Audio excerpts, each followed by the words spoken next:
اس نے شرارت سے چھیڑا۔ ارم کو اچھا نہیں لگا۔ اس کے منہ سے سننا ہوتا تو اس سے شادی کر لیتی۔ ارم نے ہاتھ چھڑائے۔ اس نے بہت محتاط انداز میں عفان کو بتا دیا تھا کہ ثانیہ پرپوزل لائی تھی، لیکن ارم نے انکار کر دیا تھا۔ کیوں؟ مجھے پسند نہیں تھا۔ ارم نے کندھے اچکا کر بات ختم کر دی۔ وہ نہیں چاہتی تھی کہ عفان کو یہ بات کسی اور طرح سے معلوم ہو۔ آ جائیں، ناشتہ ٹھنڈا ہو رہا ہے، باتوں میں ہی لگا لیتے ہیں۔ ناراضی سے کہہ کر چلی گئی۔ عفان مسکرا دیا، پھر آئینے میں اپنا عکس دیکھ کر چونکا۔ وہ بات بے بات مسکرانے لگا تھا۔ ارم کی خوبصورت رفاقت نے اسے غیر محسوس انداز میں بدلنا شروع کر دیا تھا۔ جادوگرنی ہے پوری، وہ جھنجھلا کر بڑبڑایا۔ گھر کا ماحول یکسر بدل گیا تھا۔ آسیہ کا اس سے بات کرنے کا دل ہی نہ چاہتا۔ خود ثانیہ بھی منہ پھولائے کمرے میں گھسی رہتی۔ رو رو کر عبید کو اس بات کا تو یقین دلا ہی دیا تھا کہ ارم نے کچھ فضول باتیں کی ہیں جس سے وسیم اس کے خلاف ہو گیا ہے، جس کا سب سے بڑا ثبوت یہ تھا کہ وہ ثانیہ کو اپنے ساتھ تاریخ طے کرنے بھی نہیں لے کے گیا تھا۔ عبید جتنا خیال رکھنے والا بھائی تھا، اسے ثانیہ کی تکلیف سمجھ میں آ رہی تھی۔ حالانکہ ثانیہ اتنی محبت کرنے والی بہن نہیں تھی۔ وہ اس کی دل جوئی کرتا،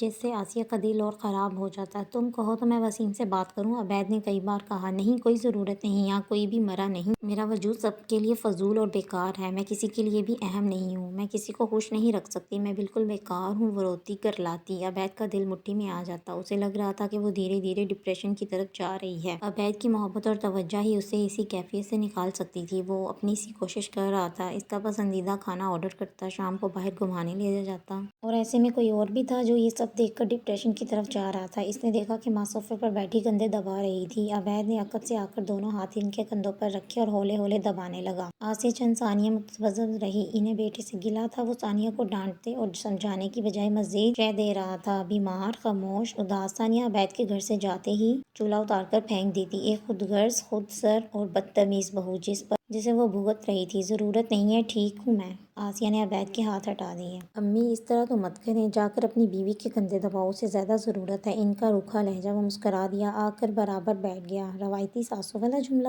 ہاں، میں ہوں روایتی ساس، اور تم بھی بن گئے روایتی بیٹے اور بھائی، انہوں نے تلخی سے کہا۔ ارم کتنے دکھی دل سے یہاں سے گئی ہے۔ تم نے ایک بار بھی اس کو کال کی؟ الٹا اسی کو قصوروار سمجھا۔ امی ایسا نہیں ہے، میں جانتا ہوں ارم نے کسی بری نیت سے کچھ نہیں کہا ہوگا، مگر جو کچھ ہو چکا اسے وسیم سے بات کرنے کی ضرورت ہی نہیں۔ کوئی بھی دیکھ کر کچھ بھی سمجھ سکتا ہے۔ پھر اس کے بعد جو سلوک وسیم نے ثانیہ کے ساتھ کیا، ثانیہ کا دکھی ہونا تو بنتا ہے نا۔ آسیہ نے چڑھ کر عبید کو دیکھا۔ تم اپنی بیوی کو بہت معصوم سمجھتے ہو۔ دو چہرے ہیں، تمہارے سامنے کچھ اور ہمارے سامنے کچھ اور۔ آسیہ جتنا بولتی عبید کو لگتا وہ اب زیادہ زیادتی کر رہی ہیں۔ فرق صرف یہ تھا کہ وہ عبید کے سامنے بولتی تھی اور ثانیہ اس کے پیچھے۔ امی امی، عبید نے ان کے دونوں ہاتھ تھام لیے۔ وہ تھوڑی سی پریشان ہے، ٹینشن میں ہے، سب ٹھیک ہو جائے گا، میں کہہ رہا ہوں تھوڑا سا دل بڑا کریں۔ آسیہ تو دل بڑا کر لیتی، وہ کیسے کرتی؟ جس کا دل تنگ گھاٹی تھا، وہ چیز اندر جاتی وہیں دھس جاتی۔ حسد، بغض، کینہ اس تنگ گھاٹی پر سرتاپا اس کے وجود تعفن زدہ کر رہا تھا۔ اخراج کا راستہ جو نہ تھا۔ انسان تو ہے ہی خسارے میں، ناقص خیالات کو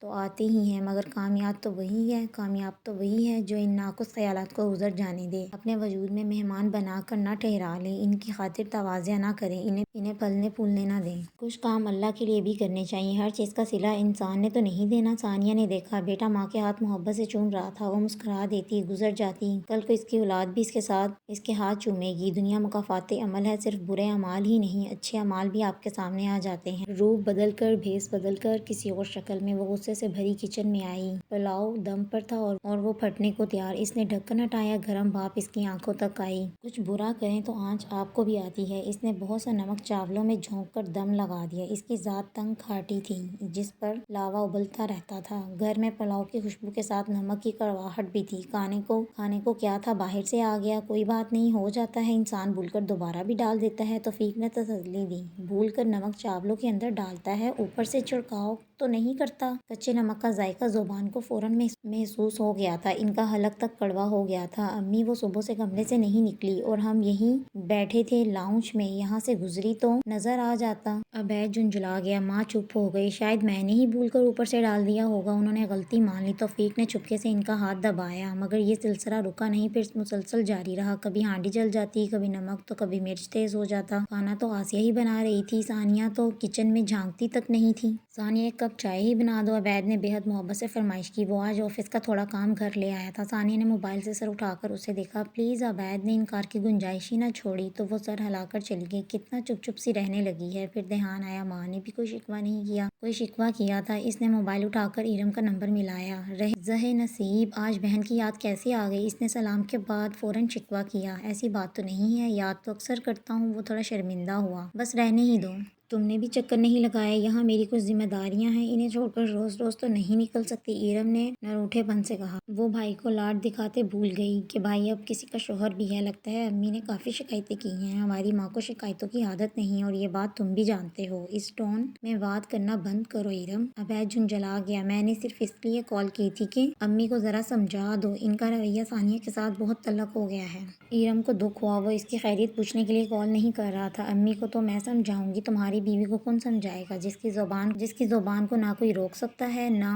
میرا خیال ہے میں نے غلطی کی تمہیں کال کر کے۔ عبید نے غصے سے کال کاٹ دی اور بڑبڑایا۔ ہر کسی کا لہجہ اور انداز بدل گیا ہے، عبید کیا کریں؟ عبید تمہارے پاس ماچس ہے؟ ثانیہ عجلت میں اندر آئی۔ میں نے کس کو آگ لگانی ہے؟ وہ جھنجھلایا۔ اچھا لائٹر دے دو، میں سگریٹ پیتا ہوں۔ وہ مزید چڑ گیا۔ تو میں چولہا کس سے جلاؤں؟ ماچس نہیں مل رہی، نیا ڈبہ بھی نہیں مل رہا۔ امی سے پوچھا انہوں نے کہا میں کون سا چھپا لیتی ہوں۔ اچھا رہنے دو، مجھے چائے نہیں پینی۔ ابھی تو طلب ہو رہی تھی۔ عبید نے چڑا کر اسے دیکھا۔ اچھا میں امی سے مانگ کر لاتی ہوں، خدا کا واسطہ ہے۔ وہ غصے سے کھڑا ہوا۔ اب ماچس وہاں لینے جاؤ گی؟ ثانیہ نے اسے جاتے دیکھ کر کندھے اچکائے اور موبائل کھول کر دیکھنے لگی۔ پھر اسے ہنسی آ گئی، نہ جانے کیوں۔ آسیہ نے اپنی دوائیں نکالنے کے لیے دراز کھولی تو حیران پریشان رہ گئی۔ ماچس کا ڈبہ میری دراز میں؟ ابھی وہ پوری طرح حیران بھی نہ ہوئی ہو پائی تھی کہ عبید اندر آیا، یقیناً کچھ پوچھنے آیا۔ ماں کے ہاتھ میں جو دیکھا وہ ناقابل یقین تھا۔ وہ ماچس کا ڈبہ اپنی دراز میں چھپانے والی تھی۔ وہ جس طرح آیا تھا اس طرح پلٹ گیا۔ ماں کو ٹوک کر شرمندہ نہیں کرنا چاہتا تھا، مگر بات حد سے بڑھ رہی تھی۔ کیا ماں ثانیہ کی دشمنی میں یہ سب کر رہی تھی یا وہ سائیکو ہو رہی تھی؟ اس نے بہت دیر تک سڑکیں ناپی۔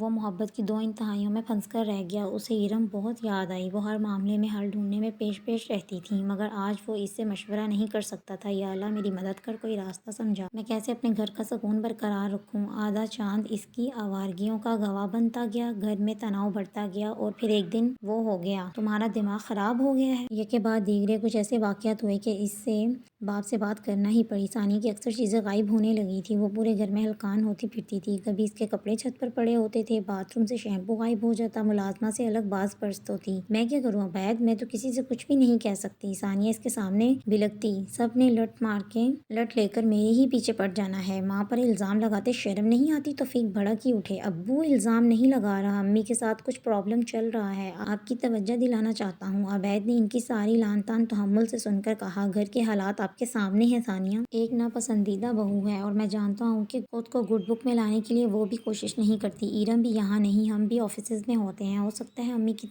کو تنہائی فیل ہوتی ہو۔ اور شرر بار نگاہوں سے اسے دیکھا۔ اس اور کی وضاحت سے پہلے ہی کچن میں شور سا اٹھا۔ وہ دونوں چونکے پھر بھاگے۔ ثانیہ نے پین کا ڈھکن اٹھایا، اس سے کبل کے نمک کا ڈبہ الٹ دی۔ اس کی کلائی آسیہ کی گرفت میں تھی۔ ایک لمحے کو ثانیہ بوکھلا گئی۔ کیا لگتا ہے سالن میں نمک تیز کر کے، جلا کر، چیزیں غائب کر کے مظلوم بن جاؤ گی؟ عبید کو ہمارے خلاف کر لو گی؟ آسیہ نے کلائی کو جھٹکا دے کر چھوڑ دیا۔ ثانیہ نے نمک کا ڈبہ واپس رکھا۔ وہ تو پہلے ہی خلاف ہے، میں نے کیا کرنا ہے؟ ثانیہ اب بھی سمجھا رہی ہوں، باز آ جاؤ، ایسی حرکتیں صرف گھر برباد کرتی ہیں۔ آپ کی تو دلی خواہش ہے میرا گھر برباد ہو۔ اس نے استہزائیہ انداز میں ساس کو دیکھا۔ میں تو تمہاری ذہنیت اور اصلیت بہت پہلے ہی جان گئی تھی، عنقریب میرا بیٹا بھی جان لے گا۔ آسیہ کا دل اس سے بالکل کھٹا ہو چکا تھا۔ بیٹا اتنا ہی پیارا تھا تو نہ کرتی اس کی شادی؟ زندگی تو میری برباد ہوئی ہے، اپنی بیٹی کو تو بیاہ دیا بڑے گھر میں، اور میں یہاں ڈربے میں بند ہو کر رہ گئی ہوں۔ بیٹی جو مرضی گل چھڑے اڑاتی پھرے، میں اپنی مرضی سے سانس بھی نہیں لے سکتی؟ ثانیہ ان کا ہاتھ اٹھا اور رک گیا۔ بکواس بند کر لو ورنہ میں سچ میں تھپڑ مار دوں گی۔ ثانیہ نے اونچا اونچا رونا شروع کر دیا۔ عبید اور توفیق تیزی سے اندر داخل ہوئے۔ کیا ہو رہا ہے؟ اپنی بیوی کو میری نظروں سے دور لے جاؤ۔ آسیہ غصے سے کانپ رہی تھی۔ ثانیہ عبید کے بازو سے آ لگی۔ میں نے سوچا آنٹی سے ہر روز کھانا خراب ہو جاتا ہے تو میں بنا لیتی ہوں، انہوں نے تو مجھ پر ہاتھ ہی اٹھا لیا، میں اس کے جھوٹ سن کر پاگل ہو جاؤں گی۔ آسیہ نے سر پیٹ لیا۔ عبید ثانیہ کو باہر لے گیا۔ توفیق آسیہ کو ٹھنڈا کرنے لگے۔ کیا حال ہو گیا ہے؟ ثانیہ رک گئی، مڑ کر دیکھا تو فرق سیڑھیوں پر بیٹھا چنے کھا رہا تھا۔ پتیلی پر رکھے بھنے کالے چنوں میں سے وہ ایک ایک دانہ منہ میں ڈالتے ہی اسے ہی دیکھ رہا تھا۔ تم کب سے یہاں موجود ہو؟ ثانیہ نے ناگواری سے پوچھا۔ جب تم پورے زور و شور سے اپنے دکھڑے بیان کر رہی تھی۔ اس نے ہاتھ جھاڑے۔ ثانیہ نے لب کھینچ لیے۔ کمبخت نے سب کچھ سن لیا تھا۔ فرق اٹھ کر سامنے آ گیا، سر تاپائے تعصب سے اسے دیکھنے لگا۔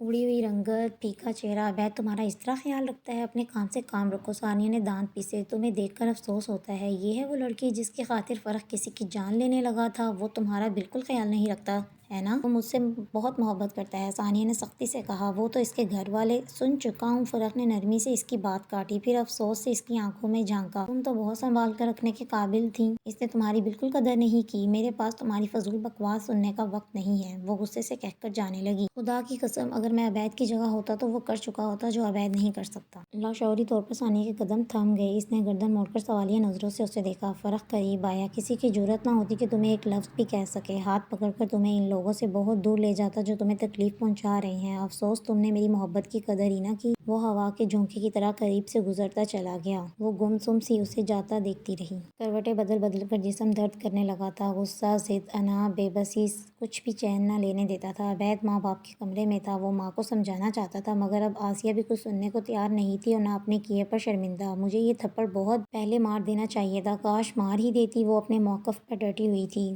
توفیق کی مصلحت پسندی بھی انہیں سمجھانے میں ناکام رہی تھی۔ عبید مایوس ہو کر اپنے کمرے میں آ گیا، وہ کروٹ بدلے سسکیاں بھر رہی تھی۔ عبید نے قریب بیٹھ کر اس کے بازو پر ہاتھ رکھا۔ کب تک روتی رہو گی ثانیہ؟ جب تک تم رلاؤ گے۔ میں نے کیا کیا ہے؟ عبید نے بے بسی سے اس کے کندھے پر سر رکھا۔ کچھ کرتے ہی تو نہیں ہو؟ کیا کروں؟ عبید نے اس کا رخ اپنی طرف کیا۔ تمہاری جگہ کوئی اور ہوتا تو اب تک مجھے ان سب سے کہیں دور لے جاتا، کہیں لیکن تمہیں میری پرواہ ہو تب نہ، تمہیں اندازہ ہی نہیں مجھ پر کیا گزر رہی ہے۔ عبید جن آنکھوں میں جگنو چمکتے تھے آج پانیوں میں ڈوبی اس کے بے حد قریب تھی۔ وہ ان کے بھنور میں پھنس جاتا تو وہ بلک اٹھتی۔ میرے اپنے میرا ساتھ چھوڑ گئے ہیں، تمہارے گھر والے اجنبی ہو گئے ہیں، میں نے ایسی زندگی کے خواب نہیں دیکھے تھے۔ عبید میں ہوں نا ثانیہ؟ وہ اس پر جھکا۔ تم نہیں ہو، ثانیہ چلائی، میں بالکل اکیلی ہوں، میرا کوئی بھی نہیں ہے، مجھے ایسی زندگی نہیں جینی جہاں لوگ میرے چہرے سے نفرت کریں، میں جہاں بیٹھوں وہاں سے اٹھ کر چلے جائیں، میرے ساتھ بیٹھ کر کھانا کھانا پسند نہ کریں۔ اس نے روتے روتے تکیہ اٹھا کر سر پر رکھ لیا۔ میں نیکسٹ ایپیسوڈ جلدی اپلوڈ کروں گی، تب تک کے لیے اللہ حافظ، اپنا خیال رکھیے گا۔